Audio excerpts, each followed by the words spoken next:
આ કાર્યક્રમના સંચાલક મારા ભાઈ શ્રી કમલેશભાઈ સોનારાજી, તેમજ આ વિસ્તારના દહેગામના પૂર્વ કોર્પોરેટર ભાઈ શ્રી અશ્વિનભાઈજી, તેમજ આ વિસ્તારના અમારા કોર્પોરેટર ભાઈ શ્રી માર્ગેશભાઈ, તેમજ આપની સામે કેટલા જુઝારું ભાષણ આપ્યા છે એવા ભાષણ આપનાર, અને હવે હેમંતભાઈએ વાત કરતી હતી તો કોઈના માટે કંઈક રહ્યું જ નથી કહેવા માટે, આવા અમારા હેમંતભાઈજી, તેમજ અહીંયા ઉપસ્થિત મારા ભાઈ રાજેશભાઈ નારિયાજી, જગદીશભાઈ સોલંકી, અને અહીંયા ઉપસ્થિત સૌ મારા ભાઈઓ, અને જ્યાં સુધી મારી આવાજ પહોંચે ત્યાં સુધી અમરથી મારી બહેનો.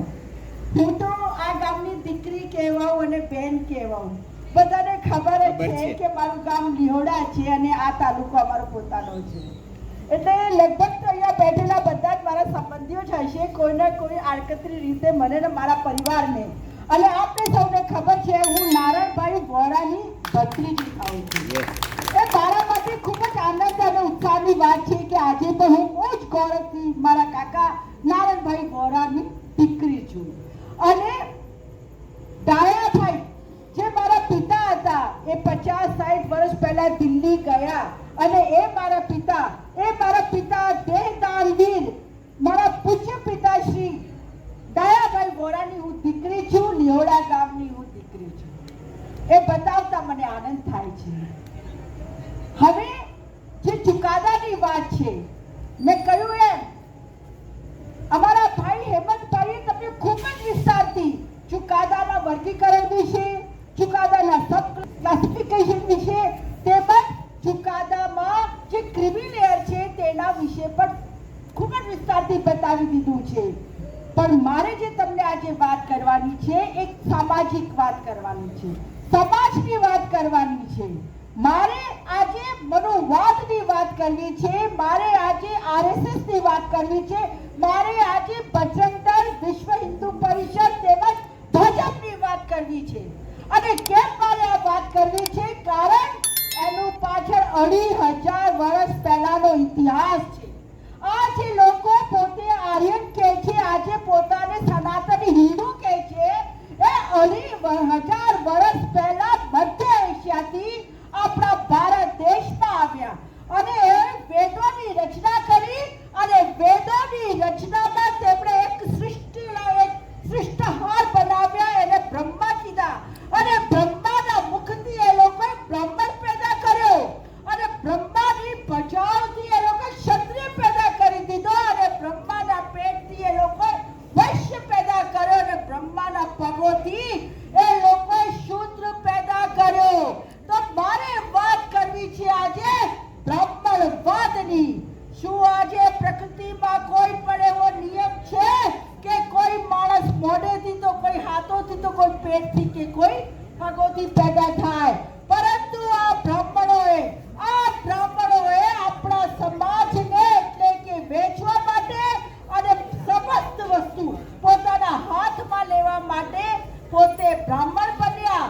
પૂજા પાઠ કરવું અને શિક્ષણ આપવું અને શિક્ષણ લેવું એ ફક્ત ને ફક્ત બ્રાહ્મણોએ પોતાના હાથમાં રાખ્યું, પોતાના કબજામાં રાખ્યું. અને આ બ્રાહ્મણો ભારત દેશમાં કેટલા ટકા? 3% બ્રાહ્મણો આજે આખા દેશમાં રાજ કરી રહ્યા છે, અને આ જ બ્રાહ્મણો આપણને લડાવવાનું કામ કરી રહ્યા છે. સાથીઓ, બાબા સાહેબે આપણને અનામત આપી, પરંતુ અનામતના મૂળિયા તો ઘણા ઊંડા જાય છે. આજે હું મહાત્મા જ્યોતિબા ફૂલેનું નામ લઈ કહું કે જ્યોતિબા ફૂલે સૌથી પહેલા બ્રિટિશ સરકારને અનામત આપવાની વાત અને ભલામણ કરી હતી, અને ત્યારબાદ શાહુજી મહારાજજીએ કોલ્હાપુરમાં અનામત આપવાની જોગવાઈ કરી, અને ત્યારબાદ આપણને સૌને ખબર છે કે પૂના પેક્ટ થયું. પૂના પેક્ટમાં બાબા સાહેબ ભીમરાવ આંબેડકર આપણને 2 મતોનો અધિકાર અપાવવા માંગતા હતા, પરંતુ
ક્યારે જવાની નથી. એટલા માટે બાબા સાહેબે જ્યારે પોતે એ વસ્તુને મહેસૂસ કર્યું, અત્યારે 23 સપ્ટેમ્બરની વાત કરી મારા ભાઈ હેમંતભાઈએ, સંકલ્પ દિવસની વાત કરી, ત્યારે બાબા સાહેબને અહેસાસ થયું કે એ જમાનામાં, એ સમયમાં સયાજીરાવ ગાયકવાડે એમને જે નોકરી આપી હતી, એ નોકરી એક આઈએએસ કે આઈપીએસ ઓફિસરથી ઓછી નહોતી, એક કલેક્ટરથી ઓછી નોકરી નહોતી, છતાં એમના ટેબલ ઉપર ફાઇલ ફેંકીને એક બ્રાહ્મણ પટાવાળો અમને આપતો હતો. એમના માટે માટલી અલગ મૂકવામાં આવતી હતી. અને ત્યારે જ બાબા સાહેબ આંબેડકરને આખા વડોદરામાં રહેવાની જગ્યા ના મળી અને અડધી રાત્રે આ હિન્દુવાદી લોકો, આ મનુવાદી લોકો, એક પારસીએ બાબા સાહેબને જે હોટલમાં લોજમાં જગ્યા આપી હતી, એમને ખબર પડી ગઈ, લઠ્ઠ લઈને પહોંચી ગયા, માં બહેનની ગંદી જાતિની વિભક્ત ગાળો આપી બાબા સાહેબને. અને ત્યારે બાબા સાહેબને કીધું કે તમે આ જગ્યા ખાલી કરો.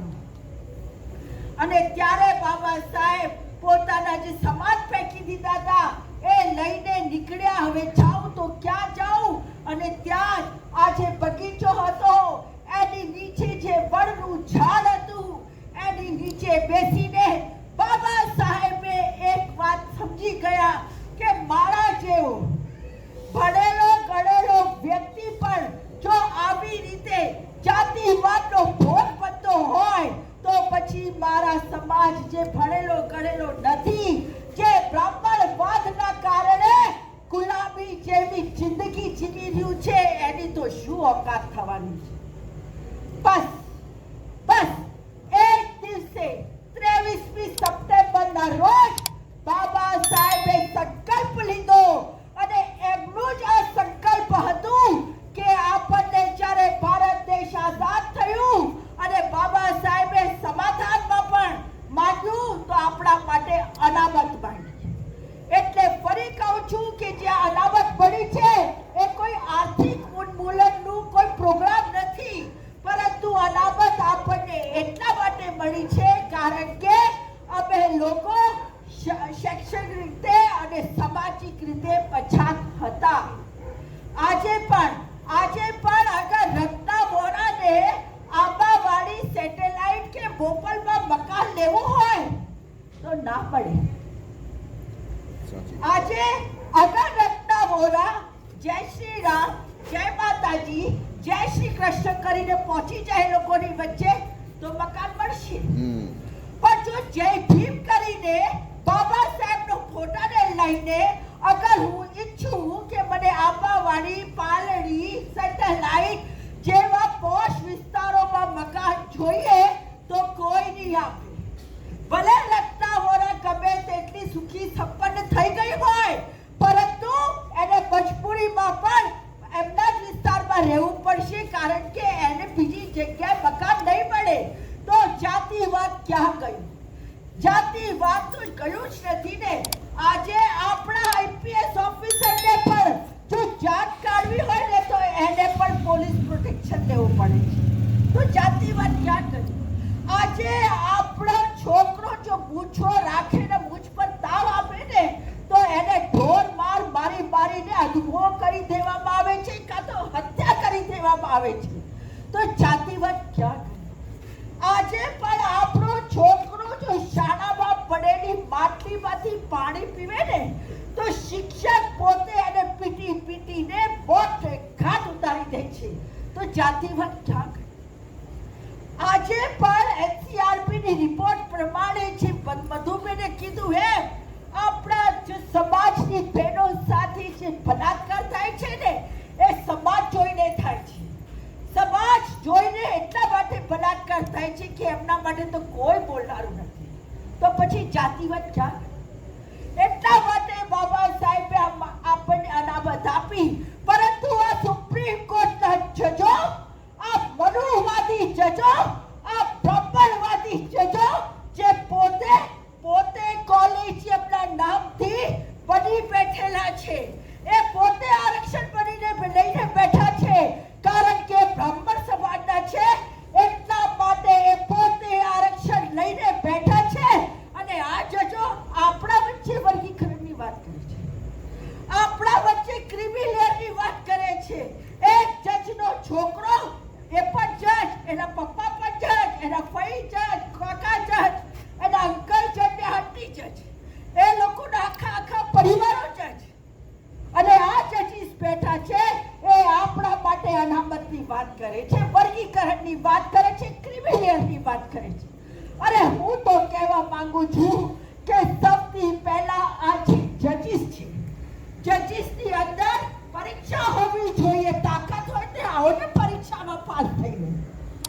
તમે કોલેજિયમના નામ લઈને આરક્ષણ તો તમે લઈને બેઠા છો.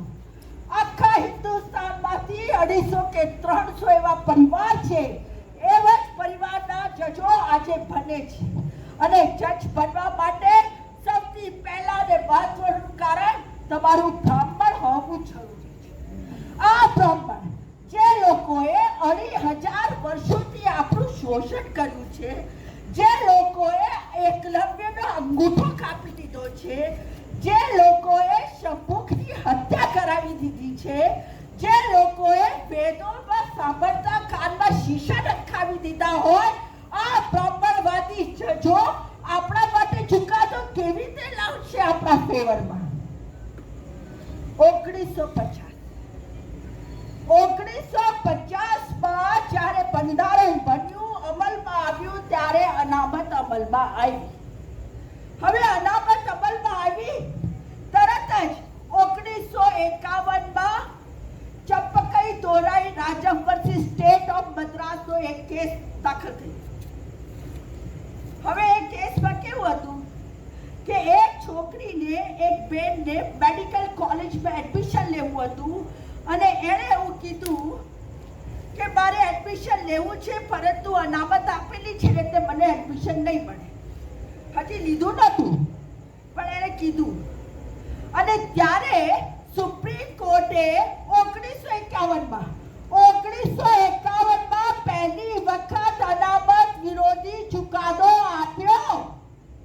કહેવાનો મતલબ કે જે દિવસની અનામત બાબા સાહેબે આપી છે, એક દિવસની અનામત આ લોકોને ખૂંચે છે.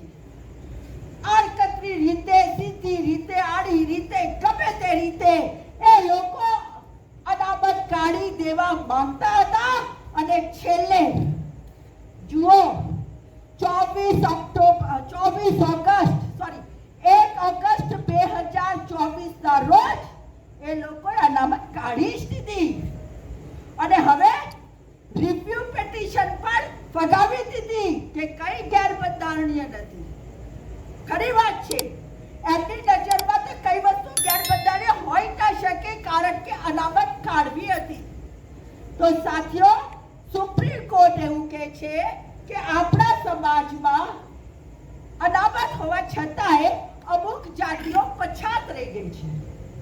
હવે પછાત રહી ગઈ એટલે કે જે જાતિઓ ભણી નહીં, તો શું કે તમે કે મેં કે ભાઈએ કીધું હતું કે તમે ના ભણો? જે લોકોએ પોતાના પૈતૃક ધંધા નથી છોડ્યા, જે લોકો આજે પણ સાફ સફાઈનું કામ કરતા હોય, એ લોકો પછાત રહી ગયા.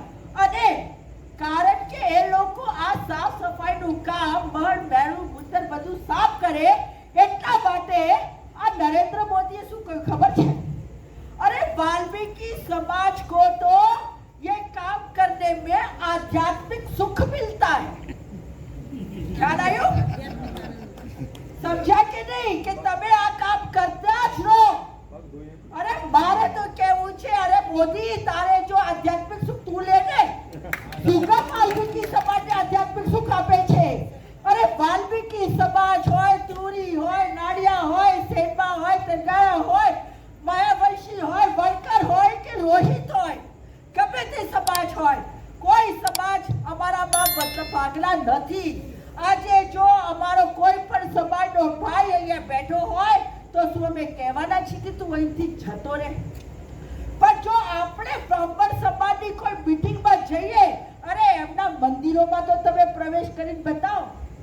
આ રાજસ્થાનમાં નાથદ્વારનો મંદિર, તમે ત્યાં કહો કે હું દલિત સમાજનો છું અને હું મતલબ મારું જીવન ખતમ કરી નાખું છે, તમને પ્રવેશ મળી જાય. આજે પણ જાતિના આધારથી મંદિરોમાં આભડછેડ થાય છે, મંદિરોમાં પ્રવેશ બંધી થાય છે. હું બીજો લાંબુ તો ક્યાં દાખલો આપું? દ્રૌપદી મુર્મુ, મહામહિમ દ્રૌપદી મુર્મુ, જે ભારત દેશની પ્રથમ નાગરિક કહેવાય, એમને પણ નવી સંસદના ઉદ્ઘાટનમાં ના આવવા દીધા. અભડાય છે, મહિલા છે, આદિવાસી છે અને વિધવા છે. આટલા બધા ટેગ તો પછી પછી એને કેવી રીતે આવી દેવાય? તો એની એન્ટ્રી નહોતી. એ જ રીતે આ લોકોએ ખૂબ ધૂમધામથી 22મી જાન્યુઆરીએ પેલું રામ મંદિરનું ઉદ્ઘાટન કર્યું હતું. એની અંદર પણ દ્રૌપદી મુર્મુ સાહેબની એન્ટ્રી નહોતી. અને આપણા એ પહેલાના રાષ્ટ્રપતિ રામનાથ કોવિંદ એમની પણ એન્ટ્રી નહીં. જ્યારે મંદિરનો પાયો નખાતો હતો ત્યારે પી રામનાથ કોવિંદને અંદર એન્ટ્રી નહોતી. તો વિચારો, જે રાષ્ટ્રપતિ પદ પર રહેલો આપણો માણસ જો એને સાથે પણ જાતિવાદ નડતો હોય તો પછી આપણા લોકો તો શું વખાણ છે? આપણી તો જાતિ કહેવાય છે ને કે જાતિ જાતિ નહીં, પેદા થયા એ જ આપણી ભૂલ છે. એટલા જ માટે બાબા સાહેબ આંબેડકરે કહ્યું હતું કે હિન્દુ ધર્મ में पैदा होना ये मेरे बस की बात नहीं थी, पर मैं हिंदू में मरूंगा नहीं. અને છેલ્લે તેમણે 10 લાખની મેદની સાથે 1956માં ધર્મ પરિવર્તન કર્યું. પણ આજે મારી બા બેન દીકરીઓને ખાસ કેવું છે, ખૂબ માતાજી કરે છે, ખૂબ મંદિરે જાય છે, ખૂબ ચૂંટણી અને શું ખબર નહીં શું કરે છે. ધતિકો હું તો ધતિક જ કહીશ. આજે મારી ઉંમર 55 વર્ષ ઉપર છે, પણ માતાજીના નામે એકેય વાર મેં વ્રત કે ત્યોહાર નથી કર્યું. માતાજી કે કોઈ દેવી દેવતાના નામે મેં એકેય દીવો નથી ધર્યો. છતાં હું સુખી છું. હું કેમ સુખી છું? મારા માતા પિતાના પ્રતાપે સુખી છું. મારા બાબા સાહેબ આંબેડકરના પ્રતાપે સુખી છું. એટલે મારા સમાજના ભાઈઓ બહેનોને બધાને કહેવું છે, છોડો જય શ્રી રામ, છોડો જય કૃષ્ણ, અરે છોડો જય માતાજી, જય ભીમ કહેતા શીખો. પોતાના અસ્તિત્વને જગાડો, કારણ કે તમે તમારા અસ્તિત્વને ભૂલી ગયા છો, તમે તમારા સમાજને ભૂલી ગયા છો. એટલા માટે સુપ્રીમ કોર્ટના બ્રાહ્મણવાદી જજોએ તમારી અનામત ચોકડી મારી દીધી, ખલાસ જ કરી દીધું છે.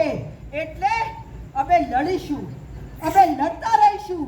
જે રીતે અનામત બચાવો આંદોલન સમિતિ છે એ અમે બેસવાના નથી, કારણ કે સુપ્રીમ કોર્ટે આ બાબત પોતાના જજમેન્ટમાં કે રાજ્ય સરકારો ઉપર છોડી છે.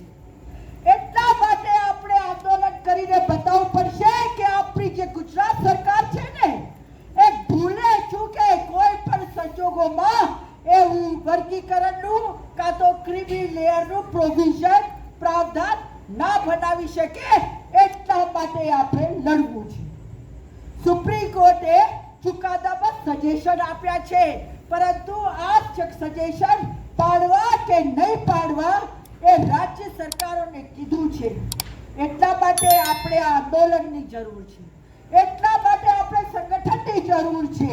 અને મારા ભાઈએ કીધું એટલા માટે આર્થિક સહાયની પણ જરૂર છે. ક્યાં સુધી અમે બધા પોતપોતાના ઘરેથી પૈસા કાઢીશું? કાઢ્યા છે, કાઢીશું, છતાંય સમાજમાંથી પણ અમને ફાળો જોઈએ છે ને છે.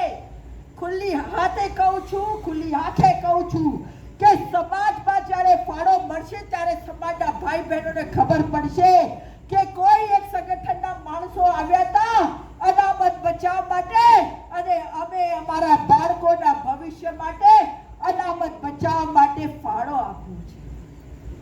ત્યારે તમને આનંદ થશે કે આપણી અનામત બચશે. તો સાથીઓ, ઘણો લાંબો સમય થયો છે, ઓછો સમય નથી થયો. અને આજના સમયમાં તમે ભાઈઓ મારી સાથે અહીંયા બેઠા છો એ ખૂબ જ આનંદની વાત છે. અને મને ધ્યાન છે તમને તો વધાઈ લેવાની વાત છે, કારણ કે જ્યારે ભારત બંધનું 21મી ઓગસ્ટે અમલની વાત આવી તો સૌથી પહેલા નંબરે આખા ગુજરાતમાંથી દહેગામ હતું. એ દહેગામ તાલુકો જે મને નતમસ્તક થાઉં છું, એ દહેગામને હું સલામ કરું છું.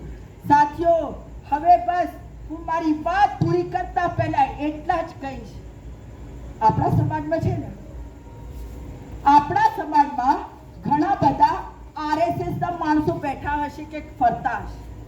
ઘણા બધા વિશ્વ હિન્દુ પરિષદના માણસો ફરતા હશે, ઘણા બધા બજરંગ દળના માણસો ફરતા હશે આપણા સમાજમાંથી, કારણ કે પેલા બ્રાહ્મણો તો ખાલી 3% છે, એટલે કામે લગાડવા માટે તો માણસો જોઈએ ને. તો સૌથી પહેલા આ બ્રાહ્મણોએ આપણા સમાજના યુવાઓને ટાર્ગેટ કર્યા, એ લોકોની શાખાઓ ફરતા કરી દીધા, એ લોકોના હાથમાં ત્રિશૂલ, તલવાર, લાકડીઓ અને ભગવા ઝંડા પકડાવી દીધા. તમારે જાઓ, જય શ્રી રામના નારા બોલજો, લડો, મરો, કૂટો, જે કરવું એ કરો. આજે આપણા સમાજના છોકરાઓ ભણવા લખવાનું છોડીને આરએસએસ ની શાખાઓમાં જતા થઈ ગયા છે. એટલું જ નહીં, એ સમાજ, આપણો સમાજ આપણી વિરુદ્ધ થઈ જાય છે કે આંબેડકરવાદીઓ છે ને એમના પહેલા પતાવ. આપણા સમાજના લોકો આંબેડકરવાદીઓને પતાવવા લાગ્યા છે.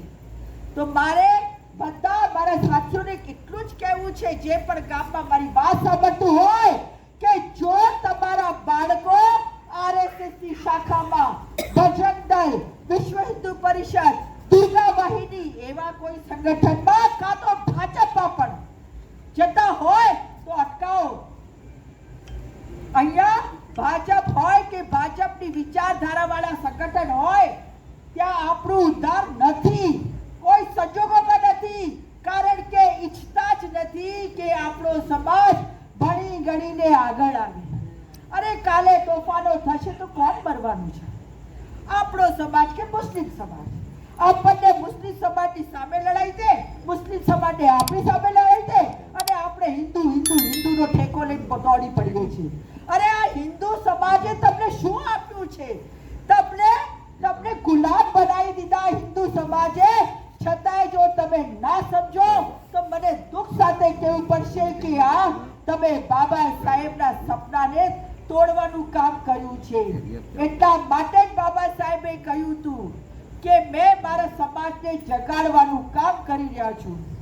આજે રાતના 11 વાગ્યા છે ને રત્નાબેન વોરા, હેમંત પરમાર, પીએલ રાઠોડ, ભાનુબેન, અમારા કમલ સોનારા, અમારા સતીશભાઈ, અમારા રાજુભાઈ નાડિયા, અમારા મધુબેન, અમારા મરગેશભાઈ કેમ આપણા લોકોની વચ્ચે ફરી રહ્યા છે?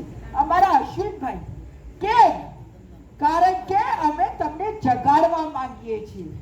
બાબા સાહેબની પાસે પણ અડધી રાત્રે એક પત્રકાર એમનો ઇન્ટરવ્યુ લેવા ગયો હતો, ત્યારે બાબા સાહેબે પણ કહ્યું હતું કે મેરા સમાજ સો રહા હૈ, इसीलिए मैं जाग रहा हूं. तो અમે પણ તમારી વચ્ચે આવ્યા છીએ, બે હાથ જોડીને વિનંતી કરવા આવ્યા છીએ, હાકલ કરવા આવ્યા છીએ કે ઉઠો, ખડે હો જાઓ, અને આ અનામતનો જે ફેસલો છે એ કોઈ પણ સંજોગોમાં રાજ્ય સરકાર લાગુ ના કરી શકે એવું દમખમ બતાવો, અને એક બતાવો, અને એકતા બતાવો. અને આપણા સમાજના છે, વાલ્મીકી સમાજ હોય, તુરી સમાજ હોય, સેનવા સમાજ હોય, ગરો સમાજ હોય, જે આપણા માયાવશી સમાજ હોય, જે વણકર છે કે રોહિત છે, આપણે કોઈ અલગ નથી. આપણે બધા જ જાતિવાદના આભડછેટના ભોગ બનેલા છીએ. એટલા માટે જે સુપ્રીમ કોર્ટે કીધું ને કે આપણે હોમોજીનિયસ નથી, આ વર્ડ છે સુપ્રીમ કોર્ટ લઈ આવ્યું. હોમોજીનિયસ એટલે કે એક સમરૂપતા નથી, એક સમુદાય નથી. પરંતુ મારે સુપ્રીમ કોર્ટના જજોને કહેવું છે, સાહેબ, જેવો આભડછેટનો ભોગ અગર મારા વાલ્મીકી સમાજ બન્યા હોય ને તો એવી રચના વોરા પણ બને છે. ખુલ્લે આમ હું હાઈકોર્ટમાં બાબા સાહેબની મૂર્તિ લગાવીને બેસું છું. કોઈને આવવું હોય તો આય, તો તેલ લેવા જાય, પણ બાબા સાહેબના નામથી હું ગભરાતી નથી. જ્યારે કે આપણા અન્ય એડવોકેટો કોઈ પટેલ બની જાય છે, તો કોઈ સરનેમો બની જાય છે, તો આવું આપણું કામ નથી. ચોખ્ખી રીતે વાત કરીએ છીએ. એટલા માટે કહું છું, ડરો મત અને સાથે રહો. કોઈનાથી ડરવાની જરૂર નથી. અહીંયા રાજકારણની વાત નથી કરતી, પરંતુ મારે કહેવું છે કે જ્યાં સુધી જાતિગત ગણના નહીં થાય ત્યાં સુધી સુપ્રીમ કોર્ટ કયા આંકડે કહી રહી છે? કયા ડેટા પ્રમાણે કહી રહી છે કે અમુક જાતિના લોકોએ બીજી જાતિઓનું અનામત લઈ લીધું છે. અને બી.આર. ગવઈ સાહેબ, સુપ્રીમ કોર્ટના 7 જજોમાંથી બી.આર. ગવઈ તો આપણા દલિત છે. એમણે કહી દીધું કે એક પેઢીને અનામત મળી ગઈ હોય તો બીજી પેઢીને આપવાની જરૂર નથી. બી.આર. ગવઈ દાખલો આપે છે, રેલના ડબ્બાનો દાખલો આપે છે કે જે લોકો જનરલ ડબ્બામાં અંદર બેસી ગયા છે એવા દલિતો છે કે જે લોકોએ આરક્ષણનો લાભ લઈ લીધો છે. અને આ જ લોકો અંદરથી બહારથી અંદર આવવા નથી દેતા, એટલે બીજા વર્ગોને, બીજા દલિત સમાજને આવવા નથી દેતા. અરે બાબા સાહેબે તો શિક્ષણનો અધિકાર બધાને આપ્યું હતું. બાબા સાહેબ શિક્ષિત બનોનું સૂત્ર બધાને આપ્યું હતું. એટલે કહું છું કે જે વર્ગ, જે સમાજ દલિતોમાંથી ભણ્યા, એટલે કે વણકરોને મિલનો કાપડનો ધંધો છોડ્યો અને ભણ્યા, તો આ એ લોકો નોકરી પર ચડ્યા. એવી જ રીતે રોહિત સમાજે ઢોર કાઢવાના, ચામડા કાઢવાનો ધંધો છોડ્યા, શહેરોમાં આવ્યા, ભણ્યા, તો એ લોકો પણ નોકરી આવ્યા. પરંતુ મારા વાલ્મીકી સમાજ જો ભણ્યો નથી, પરંતુ એમાં એમને વાત ખરી હતી. વાલ્મીકી સમાજને એટલા બધા બાવા તુવા બુવા, મતલબ શું કહેવાય, દેવી દેવતામાં નાખી દીધા, એટલા બધા અંધવિશ્વાસી બનાવી દીધા છે કે વાલ્મીકી સમાજને તો એવું કહેવાય છે કે એ એમના પાછલા જન્મનો કર્મ છે. એમ કરીને એમને એ જ કામમાં પુરોઈ દીધા છે. એટલે મારો વાલ્મીકી સમાજ ભણ્યો નહીં. પણ આ જોવાની જવાબદારી જે તે રાજકીય પક્ષોની હતી. અને રાજકીય પક્ષોની સાથે સાથે 1950 થી 1970 સુધી જ્યારે અનામત પડવાનું ચાલુ થયું ત્યારે કોની જવાબદારી હતી? શિક્ષકોની જવાબદારી હતી. પણ શિક્ષકો કોણ હતા? એ જ બ્રાહ્મણવાદી શિક્ષકો. એમને મનમાં થયું કે આ દલિત સમાજના છોકરા છોકરીને શું ભણાવવાનું, એ ભણી શું કરશે? એટલા માટે સરકારી સ્કૂલોના જે બ્રાહ્મણવાદી અને બ્રાહ્મણ શિક્ષકો હતા તેઓએ આપણને ભણાયા જ નહીં, કોઈ સમાજ ઉપર ધ્યાન જ ના આપ્યું. એટલા માટે થોડા ઘણા ટકા લોકો જે પહેલા 1970 પહેલા નોટ અવેલેબલ, એટલે કે કોઈ મળતું જ નથી, ના મળે ને, ભણ્યા જ નથી તો મળે ક્યાંથી?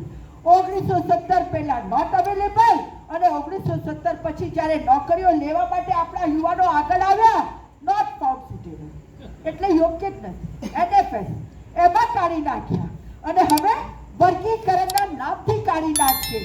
એક દાખલો આપું છું. જો 10 સીટો ધારો કે કોઈ મહેકમમાં નીકળી, 10માંથી 8 સીટો અનામતમાં આપી, એક એક્ઝામ્પલ છે, અને 8માંથી 4 સીટો વર્ગીકરણને અને 4 સીટો ક્રિમિલિયરમાં નાખી દીધી. તો ક્રિમિલિયરમાં તો જે આપણો સમાજ છે નબળો રહી ગયો છે, એ એપ્લાય કરશે તો નોટ ફાઉન્ડ સુટેબલ થઈ જશે. પછી વર્ગીકરણમાં જે મેં બીજા સમાજો ગણાયા એ લોકો એપ્લાય કરશે તો એ પણ નોટ સુટેબલ થઈ જશે. હવે રહ્યું શું? 8માંથી 8 સીટો ગઈ અને આવતી ફેરા એ જ 8 સીટો જનરલમાં જતી રહેવાની. તો કહેવાનો મતલબ આ એક સુપ્રીમ કોર્ટ દ્વારા કરેલું RSS નું કાવતરું છે, ષડયંત્ર છે. પોતે કંઈ નથી કરતી, એટલા માટે RSS એ સુપ્રીમ કોર્ટના આડથી આપણી અનામત ખત્મ કરી નાખી છે. અને એટલે અમે તમને બધાને આ આરક્ષણના ચુકાદા વિશે બતાવવા આવ્યા છીએ, આપનું ધ્યાન દોરવા આવ્યા છીએ. એ સાથે હું મારી વાત અહીંયા જ પૂરી કરું છું. જય ભીમ, જય ભારત. ખૂબ ખૂબ અભિનંદન રત્નાબેનનો.